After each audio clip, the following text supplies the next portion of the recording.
Hello and welcome to another fun-filled edition of Adam's Music Box, where on this channel we've talked a lot about the origins of the LP, the long-playing record.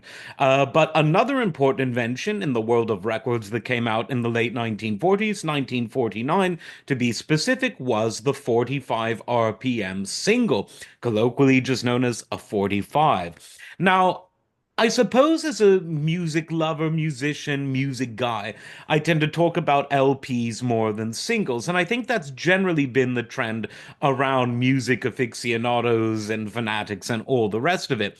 But there is a strong argument to be made that the 45 RPM single is one of the most important recorded formats ever to be commercially sold. And here's why.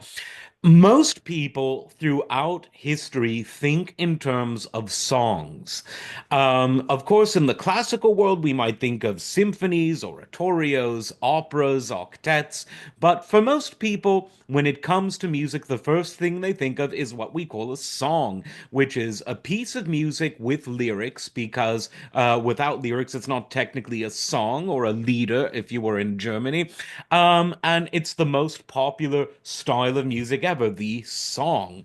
And the 45 record was tailor-made for the song. Now, obviously, 78 records served a similar purpose, but you could buy them in albums, which were literally photo-style albums where multiple 78 records made up what could fit on a single LP in most cases. But the magic of the 45 was that compared to the heavy and brittle 78, it was light and relatively durable. You could buy plenty of them, squeeze them all on a bookshelf, carry them around with you. You had portable record players in the 50s and beyond designed just to play singles, 45s. And for most people who think in terms of songs rather than large pieces of music, suites of music, or the music that became tailor-made for the album, this was the go-to format. And when you think of it, even though from a physical point of view it might be obsolete, from a cultural point of view, it's more relevant than ever. Now, the album, the LP, was a unique moment in time because a specific way of composing and playing music had to be invented to really make it work. Call it the concept album, pioneered initially by Frank Sinatra. This was the idea that the music on a single LP should be cohesive, whether musically or thematically or in terms of communicating an idea. And this was, of course, carried forward in the 60s by rock bands like Pink Floyd and the Beatles and so many others. A Days of Future Past by the Moody Blues, a great prog rock concept album.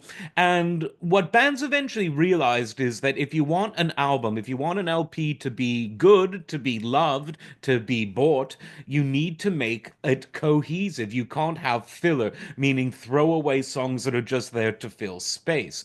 The LP was unique in that it was a piece of technology that really forced people to think of music differently. The single was something very different. It allowed people to have a portable version of the song, the ubiquitous song that existed before electricity, before the train, before anything. Before, I mean, songs have existed as long as people had a voice and various instruments to accompany them.